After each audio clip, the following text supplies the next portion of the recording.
OK. On peut tourner avec moi à Jean chapitre 6 et on va lire versets 15 à 21. C'est pas long, c'est 6 versets.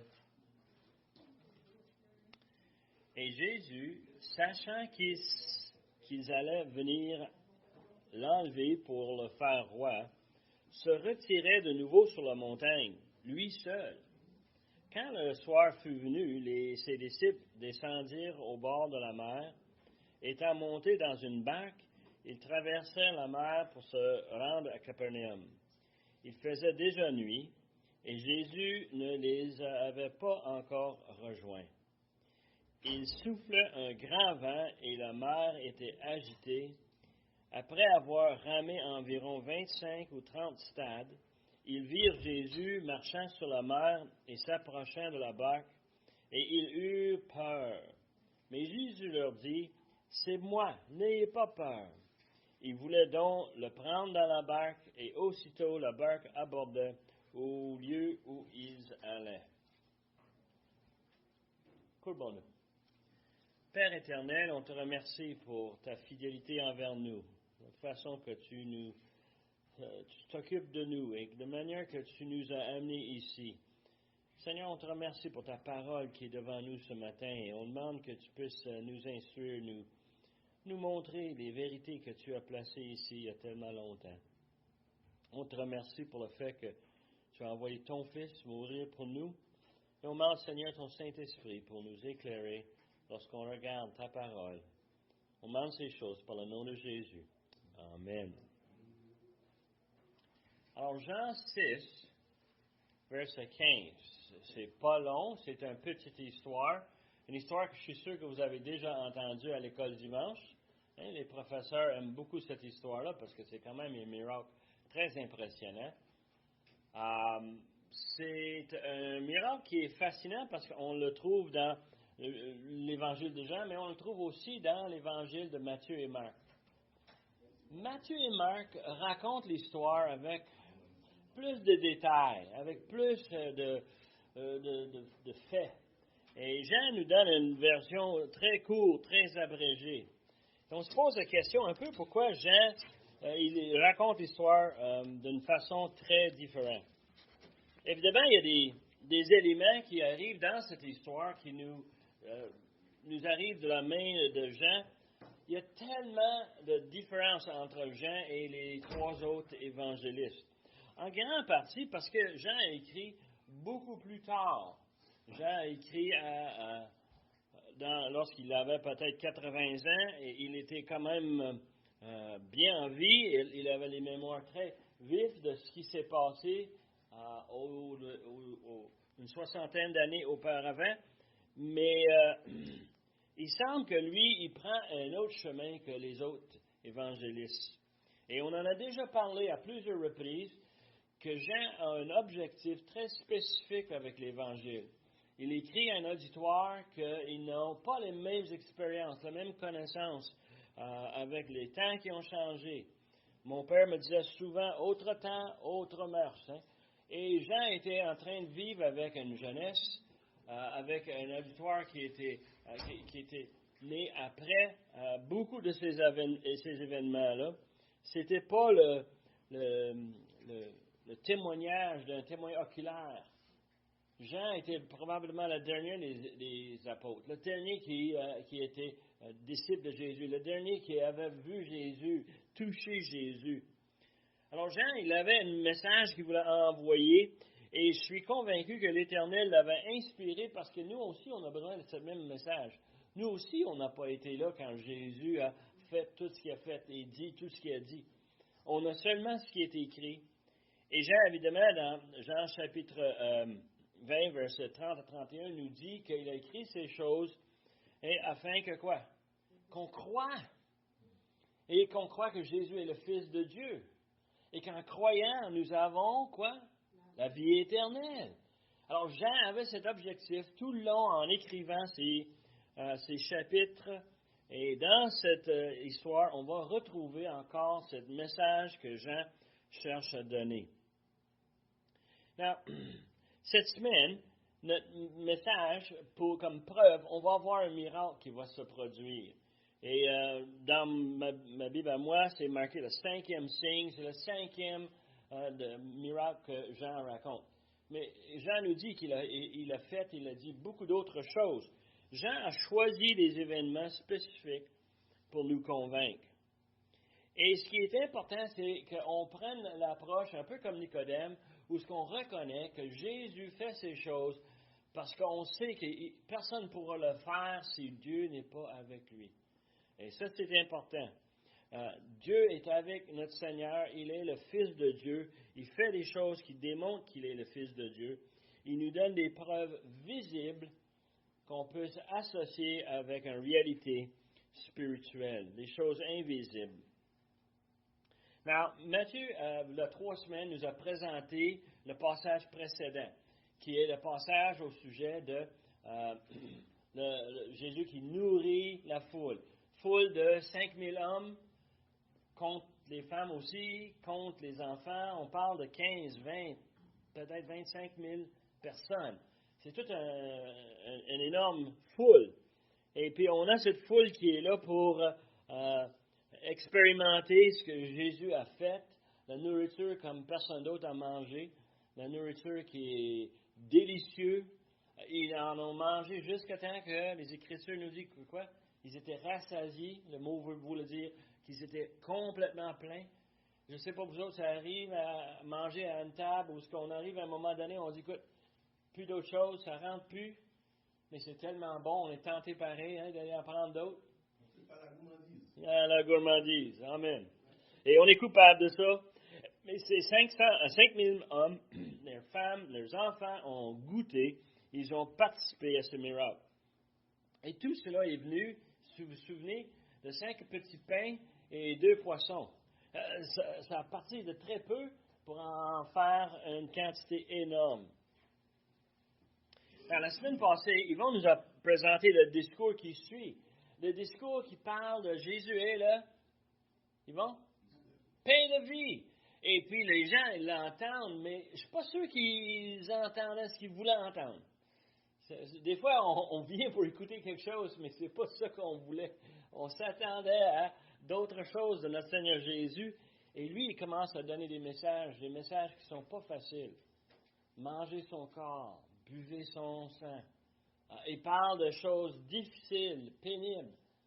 Surtout pour l'être humain qui a une motivation, une personnalité, un désir, plein de désirs. Et on voit que la foule voulait que Jésus fasse d'autres miracles. Probablement, il cherchait un petit déjeuner. Hein? C'est ça le fun le lendemain d'avoir un autre bouffe, un autre repas. Hein? Il cherchait la parole nous dit, il cherchait un roi, quelqu'un qui était capable de leur fournir la nourriture, comme Dieu a fourni la manne dans le désert aux enfants d'Israël lorsqu'ils suivaient Moïse. C'est ça le fun d'avoir la même situation. Hein? Mais entre ces deux passages, on a cette petite histoire qui est comme le milieu d'un sandwich. Et Jean l'a placé ici. En lisant les autres évangiles, on perçoit qu'il y a un message que Jésus a donné et un message pour nous comme enfants de Dieu. Dans verset 15, Jésus dit, sachant qu'il allait venir enlever pour le faire roi, se retirait de nouveau sur la montagne, lui seul. Il savait, Jésus, qu'est-ce qui était dans le cœur des hommes. Chapitre 2 nous a bien dit ça. Il sait qu'est-ce qui est dans le cœur de l'homme. Il sait qu'est-ce qui était dans le cœur de ces 25 000, 30 000, je ne sais pas combien de personnes, mais lui, il lisait chacun, il savait qu'est-ce qu'il voulait. Encore du pain, s'il vous plaît. C'est ça qu'il savait. Il savait qu'il voulait quelqu'un qui va s'occuper d'eux autres. Now, Jean a écrit une date qui est pas mal passée. On pense 50 à 60 ans plus tard. Et il ajoute une explication. Dans le texte de Jean, souvent Jean va nous raconter ce qui arrive, mais il va nous donner son interprétation, si je peux dire. Il va rajouter d'autres choses qui n'étaient pas présentes au moment que c'est arrivé. Son auditoire ne comprend pas. Et moi, je suis le premier à admettre que quand je lis des Écritures, je suis souvent très ignorant.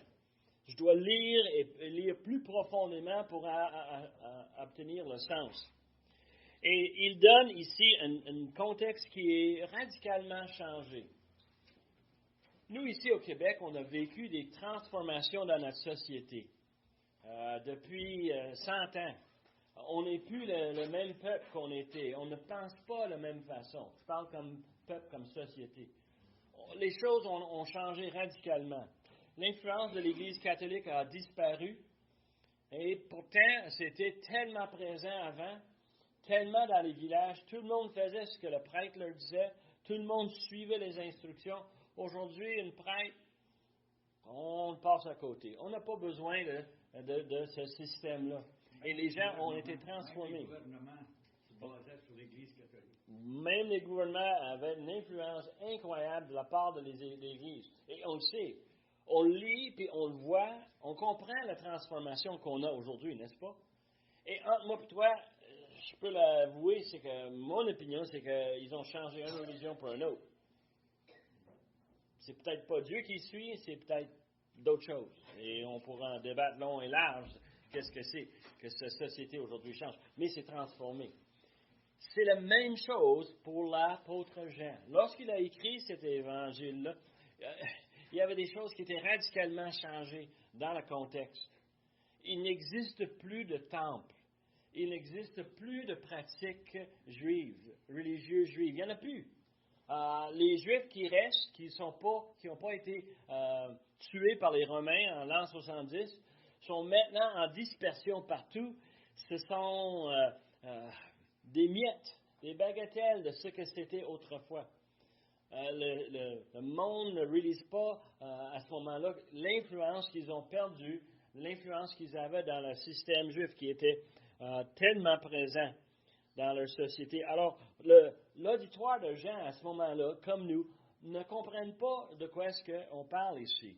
Qu'est-ce que Jésus fait dans une barque? Qu'est-ce que Jésus fait sur une montagne?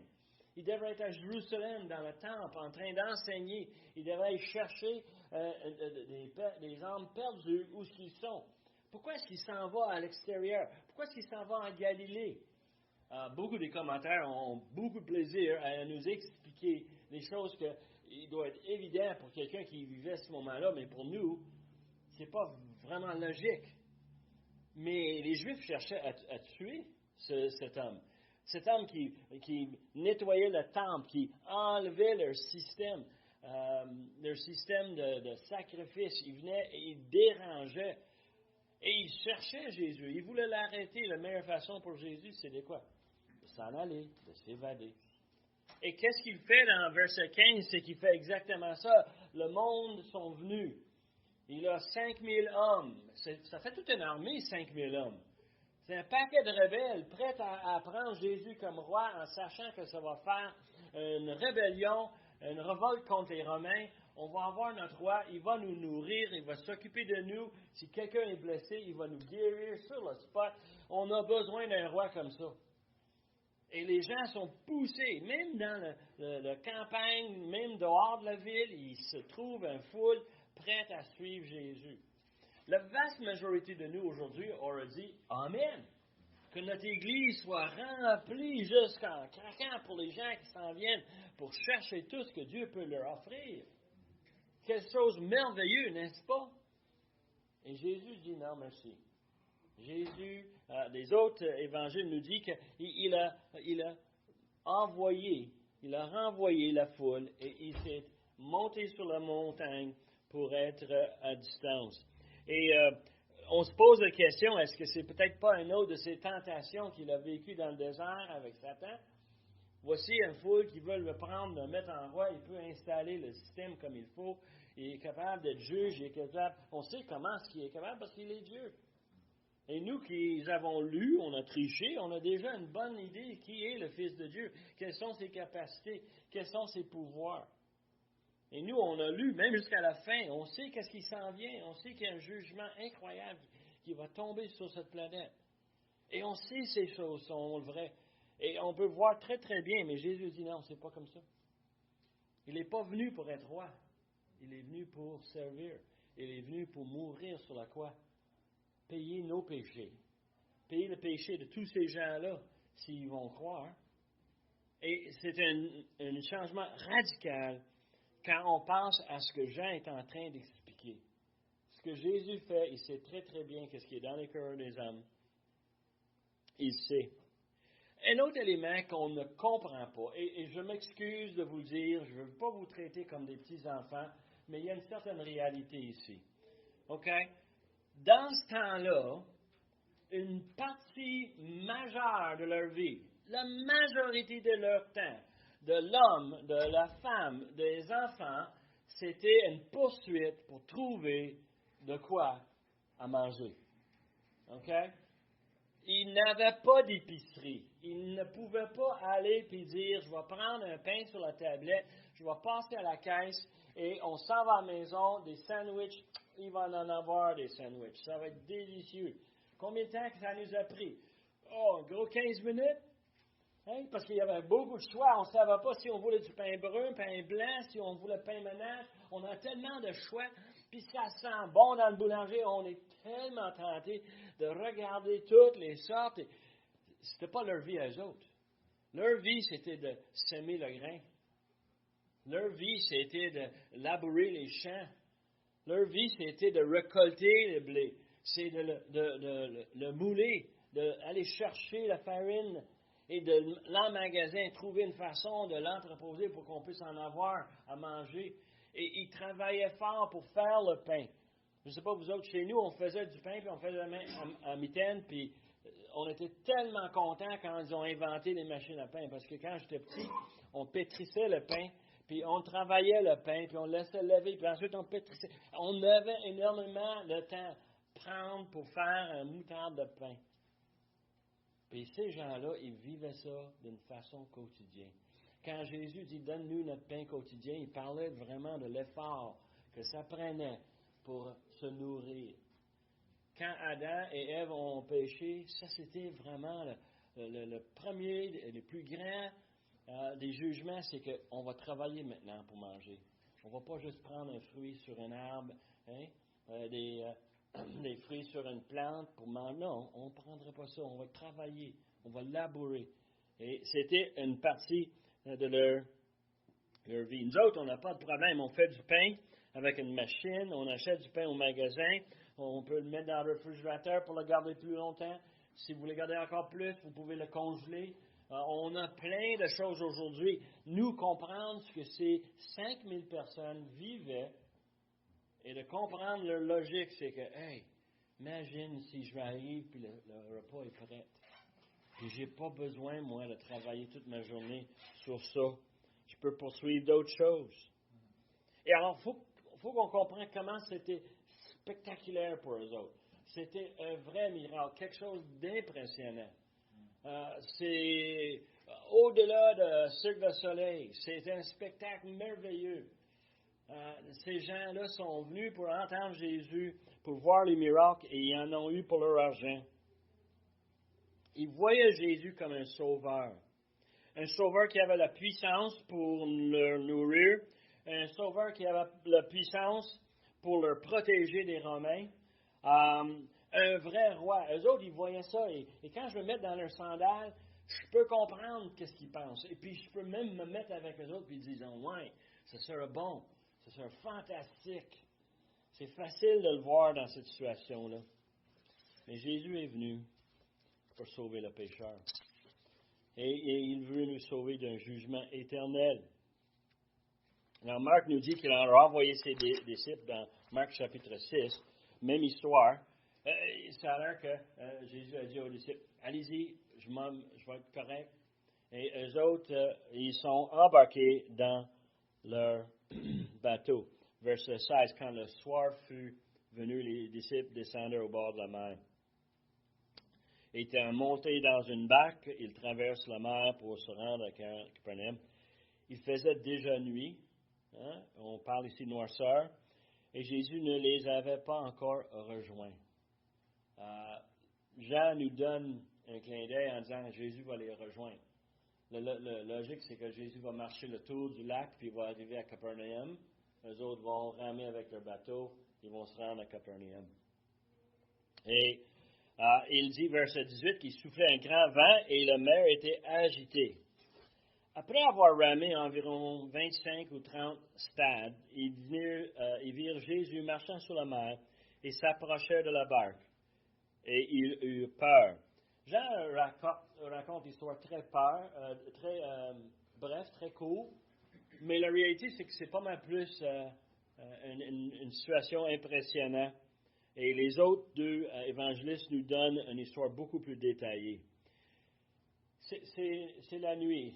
Normalement, la nuit, les eaux se calment.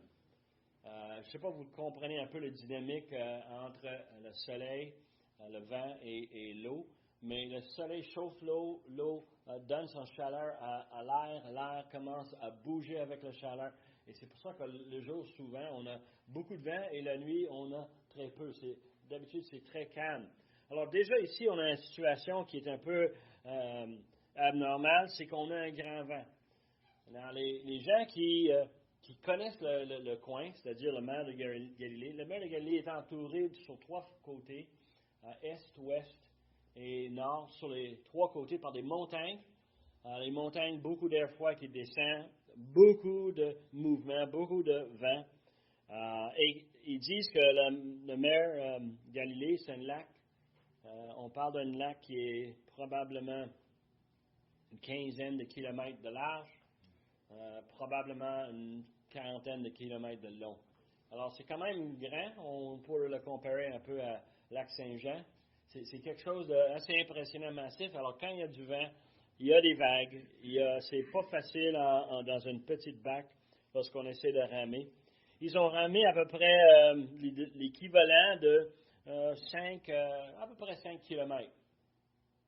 5 kilomètres sur une distance de 15, ça veut dire qu'il a fait à peu près un tiers le chemin pour traverser de l'ouest à l'est, de l'est à l'ouest. C'est quand même pas beaucoup quand tu considères que un des autres évangélistes nous dit que c'était le 3e veille de la nuit, c'est-à-dire entre 3 heures et 6 heures du matin. Et s'ils ont commencé avec le coucher du soleil, ça veut dire que ça fait quand même déjà un bon 12 heures qu'ils sont en train de ramer. Peut-être 9 heures de ces 12 heures, ils ont ramé et puis ils ont fait un tiers le chemin. Ça va pas bien. Et puis, ils voient Jésus qui s'approche. Non, les autres évangélistes nous disent que ce n'est pas Jésus qu'ils ont vu. Ils ont vu une fantôme. Et c'est logique un peu. On est dans l'eau et puis on voit quelqu'un qui arrive sur l'eau. Ce n'est pas un être humain, parce qu'un être humain va nager. Hein? Il va caler. Et les autres, ils ont vu un fantôme. La peur a tombé sur eux. C'est évident, oui. Alors, on peut voir la situation. Oui, ils ont peur. Oui, c'est une situation inattendue. Non, dans certains commentaires, ils vont dire que Jésus marchait sur le bord de l'eau et les autres, ils ramaient le long de le bord parce qu'ils avaient peur de la tempête. C'est une explication intéressante. Sauf que Jésus va embarquer dans le bateau. Comment est-ce qu'il va embarquer dans le bateau au sec? Il va falloir qu'il nage pour se rendre jusqu'au bateau. Alors, l'idée ici, c'est que peu importe, Jésus marche sur l'eau. Et c'est miraculeux. Un point que dans un des évangiles, Marc, on nous raconte que Pierre, lorsqu'il a vu ça, il a dit, si c'est vraiment toi, Seigneur, laisse-moi venir à toi. Et il part, il marche, et ça va bien jusqu'à temps qu'il regarde à terre, puis il voit les vagues, et il commence à avoir plus peur, et il commence à caler. Et Jésus le ramasse, il le ramène dans le bateau. Alors, on a cette miracle qui est devant nous, qui est quelque chose d'impressionnant. Jésus dit, c'est moi, n'ayez pas peur. Il voulait donc le prendre dans la barque, et aussitôt la barque abordait au lieu où ils allaient. On a le récit de Marc qui se trouve entre versets 20 et 21, où ce que Pierre a demandé de rejoindre notre Seigneur Jésus. Les autres évangiles nous disent d'autres choses au sujet des disciples. C'est-à-dire que quand Jésus il était embarqué dans le bateau, les disciples ont dit, Matthieu nous dit, qu'ils ont reconnu Jésus comme Fils de Dieu. Et je trouve ça surprenant, si c'est l'objectif de l'apôtre Jean, il nous dit ça dans le chapitre 20, Comment ça se fait qu'il n'a pas profité de cette histoire-là pour dire, oui, nous les disciples, on a reconnu Jésus comme Fils de Dieu? Ben, c'est parce qu'il y a d'autres choses qui s'en viennent. Jean, il a un objectif, il veut raconter cette histoire-là, il veut parler du pain de vie, il veut parler à la foule, mais il reconnaît très très bien que ses disciples commencent à comprendre les miracles. Ils ne sont pas là pour lui donner un spectacle, ils sont là pour le convaincre qui il est. Dans le chapitre 2, il dit que 3 ans après, ils ont compris son message. Il dit qu'ils ne comprenaient pas tout, mais quand il est mort, ils se sont rendus compte de toutes les choses que Jésus les a dit pendant tous ces chemins-là. Il les a compris. Et c'est ça là, mon histoire à moi aussi. Parce que moi, je lis, puis je comprends les choses. Mais souvent, ça prend quoi? D'autres événements, d'autres explications pour qu'on arrive à avoir une compréhension. Et je vais te dire, honnêtement, moi, je suis convaincu que la vaste majorité des disciples, et quand je dis le vaste, 99,9%, ne comprenaient pas jusqu'à temps qu'ils ont vu la résurrection. Et après ça même, jusqu'à temps qu'on arrive en Actes chapitre 2, et là, on comprend qu'eux autres, ils sont capables de prêcher l'Évangile parce que maintenant, ils le comprennent. C'est pas juste un miracle que Jésus fait, ponctuel à ce moment-là, mais quelque chose qui démontre qui il est. C'est quoi son plan? Son plan est beaucoup plus grand que nous. Son plan est tellement avancé. Nous, on ne pourrait même pas comprendre tous les détails.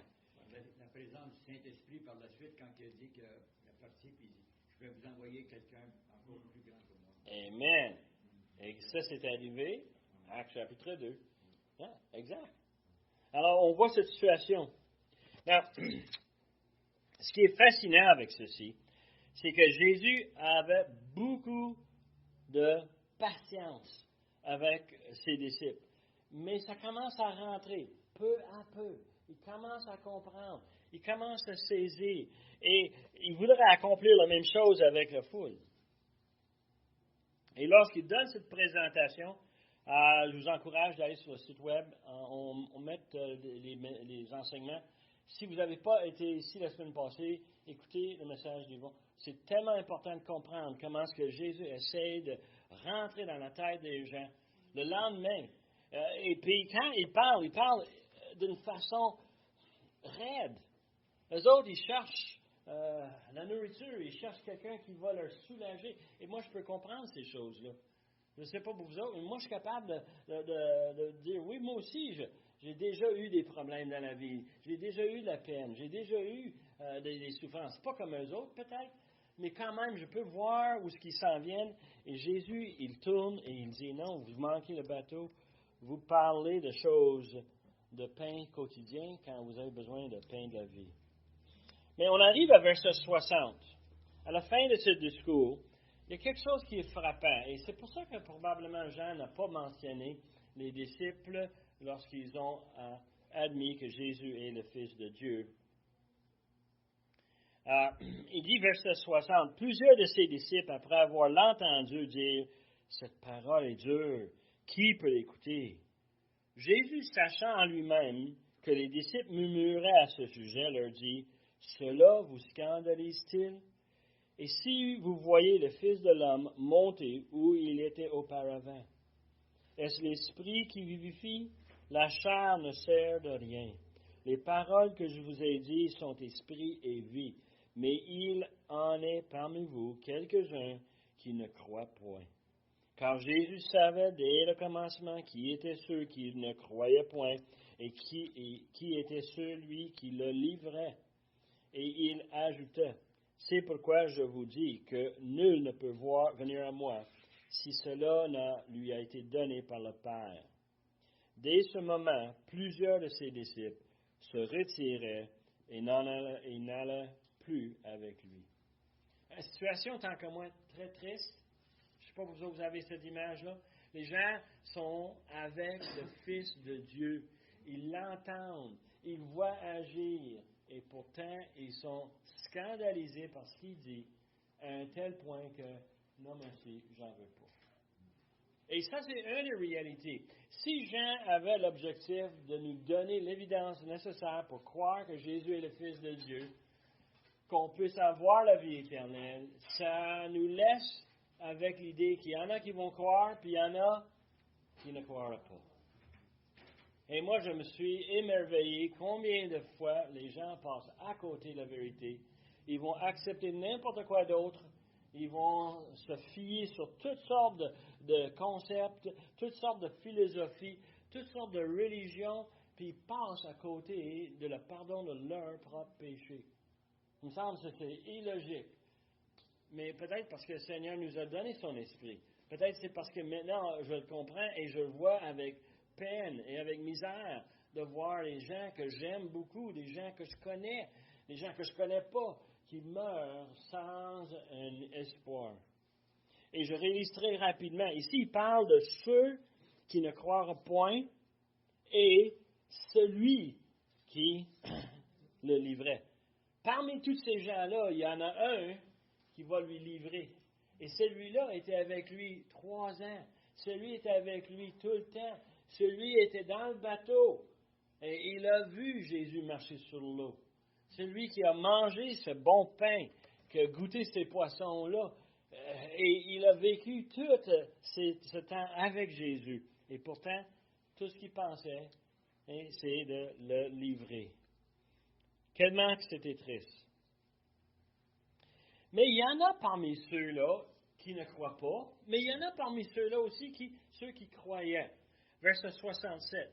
Jésus donc dit aux 12, parce qu'il reste les 12, « Et vous, ne voulez-vous pas aussi vous en aller? » Et Simon-Pierre lui répondit, « Seigneur, à qui irions-nous? Tu as les paroles de la vie éternelle. Et nous avons cru et nous avons connu que tu es Christ, le Saint de Dieu. » Jésus leur répondit, « N'est-ce pas moi qui vous ai choisi, vous les 12? Et l'un de vous est un démon. » Il parla de Judas Iscariote, le fils de Simon, car c'était lui qui devrait le livrer, l'un des 12. On a cette image ici où ce que Pierre, comme d'habitude, il prend la parole pour tout le monde et il dit, « Écoute, tu me poses la question à nous les 12? Non, à qui on va aller? Il n'y a pas personne d'autre. C'est toi. C'est toi le Christ. C'est toi le choisi de Dieu.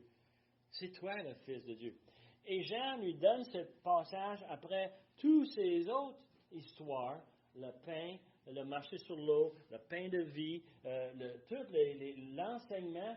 Il arrive pour dire, vous quittez pas. Vous n'êtes pas tanné. Vous n'êtes pas fatigué de tout le brouhaha. Et on sait très bien en lisant les évangiles que les disciples avaient hâte que Jésus prenne pouvoir. Ils avaient toujours la même notion.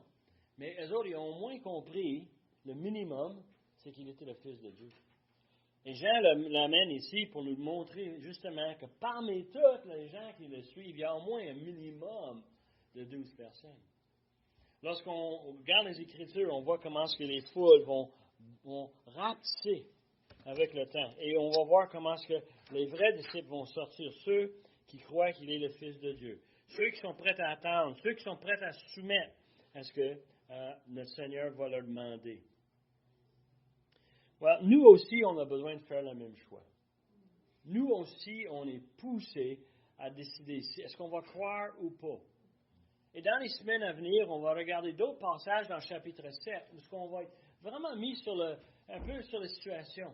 Comment ça se fait qu'aujourd'hui, il y a tant de monde qui ne suit pas Jésus? Est-ce que je suis le seul? Est-ce que nous sommes les seuls? Est-ce qu'il y en a d'autres? Moi, je questionne énormément. Et dans mes prières, je peux te dire, je me demande au Seigneur, comment ça se fait qu'il y a si peu de monde qui tourne à toi? Comment ça se fait qu'il y a tellement de choses miraculeuses que tu fais? Chaque jour, tu nous donnes le souffle de la vie, tu s'occupes de nous et tu nous donnes le pain de vie pour qu'on puisse avoir la vie éternelle. Comment est-ce qu'on peut tourner? Et comment est-ce que les gens peuvent le refuser? Et un des problèmes qu'on a, évidemment, c'est que les gens sont aveuglés. Un des problèmes qu'on vit avec, c'est que ces gens qui sont aveuglés vont trouver n'importe quelle excuse pour ne pas écouter, pour ne pas prendre au sérieux les choses que Jésus a dit, de voir les choses que Jésus a faites pour ceux qui sont des vrais miracles comme preuve de sa divinité. Bon, nous aussi, on doit faire le choix. Et c'est un choix que je vous encourage de faire. C'est quelque chose qui se fait à chaque jour quand on se lève. Seigneur, aujourd'hui, je veux te suivre. Seigneur, aujourd'hui, je veux prendre ta parole, je veux le mettre dans mon cœur, je veux le maîtriser, je veux l'appliquer. Et c'est à nous à faire ce choix-là. Courbons-nous. Père éternel, on veut te remercier pour ta parole qui nous instruit. Et comment est-ce que Jean nous a voulu nous donner l'évidence nécessaire pour qu'on puisse croire. Père éternel, on veut te remercier pour ton Fils qui est venu. Et volontairement, il a donné sa vie comme sacrifice pour prendre nos péchés. Et Seigneur, nous sommes bénis de savoir qu'on a un Dieu qui nous aime tellement, qui nous a choisis il y a tellement longtemps. Et que Seigneur, tu as un plan merveilleux pour nos vies. On demande que tu puisses nous guider cette semaine, que tu nous diriges, que ta parole soit toujours dans nos pensées, toujours sur nos lèvres. Seigneur, nous demande ces choses par le nom de Jésus, notre Sauveur. Amen.